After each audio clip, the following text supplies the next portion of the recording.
Welcome to Nasdaq TradeTalks. I'm Jill Malandrino, Global Markets Reporter at Nasdaq.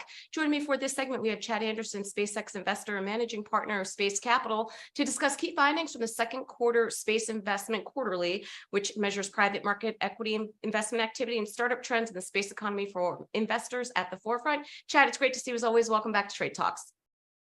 Joe, good to be here. You got it. The second quarter report is one of your most popular reports each year among investors. Why is that?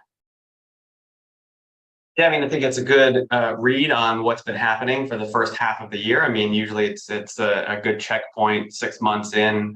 We also get a lot of attention, towards the end of the year. But this is a really important check-in because we are, 18 months into a market downturn.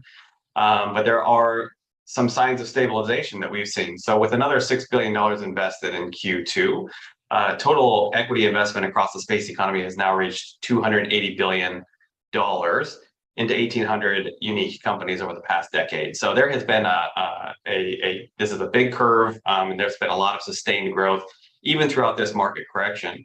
And VCs are playing a large part in that. They make up the largest source of capital for space companies, a third of all investment and 3/4 of all the rounds. So it was really good to see the venture market begin to show some signs of stability in Q2, which is translating into technology more generally and also into the space economy. I also noticed that early stage rounds are increasing. Where are you seeing investments being made? Yeah, that's a really positive trend. In addition to the public markets doing having a bit of a run at the moment, with the Nasdaq having it's the best start of the first half of the year in the last 40 years. Early stage, all that bodes really well for the private markets as well, although on a bit of a lag. It's been great to see the early stage activity in the space economy also continue to be really, really healthy. And so there's a couple of areas in which we are really looking as a team into opportunities for what's going to drive significant near-term growth. One of those is satellite communications, direct to cellular.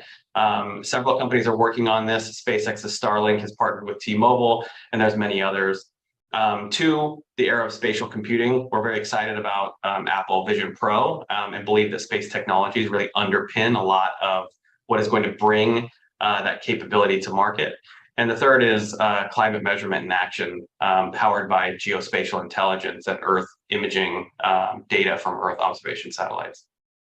Looking ahead, where does Space Capital see key opportunities for the industry? I know every time we cover this, satellite seems to be a consistent theme. Are there other themes that you're looking at? Yeah, those three that we just talked about are really high on our list. But in addition to those, we also have what we call emerging industries. And this is some of the newer markets that are being enabled by SpaceX's capability and their new next generation Starship vehicle that we expect to come online later this year. So funding in the first half of the year has already matched last year's full year total in emerging industries. So we're seeing a lot of growth there, although from a quite smaller base. But we're seeing opportunities in logistics. Operations, servicing in space, understanding where things are, space traffic management, refueling in orbit. Basically having SpaceX, their large vehicle, take you to Earth orbit, and then being able to transfer your orbit and take you, the last mile delivery to where you actually really want to go. We've just invested in a company called Impulse Space that does exactly that. We also see opportunity in the lunar industry, and in addition to existing contracts to deliver NASA payloads to the lunar surface, another one of our portfolio companies, Astrobotic, just won a $35 million contract to demonstrate power transmission on the lunar surface for NASA. So new markets, but very exciting and a lot of commercial opportunity at the moment. So, Andrew, I know you're an investor in SpaceX, and we know what Starlink has done for Ukraine and partnering with T-Mobile and so forth. Is there concern within the investing community that perhaps there's too much dominance by private companies and private investors in space? Just how regulated is that? That's an interesting question. And actually, the argument is to be made in terms of from my perspective, in what commercial companies are enabling us to do with limited resources and limited government budgets. So we've seen what happens when this market was dominated for several decades, by the government and defense contractors.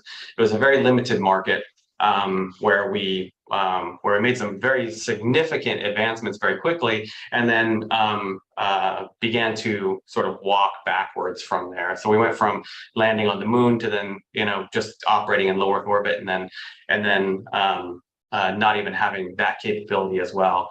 So what commercial companies are doing is making those government budgets go farther, enabling NASA to do more with less.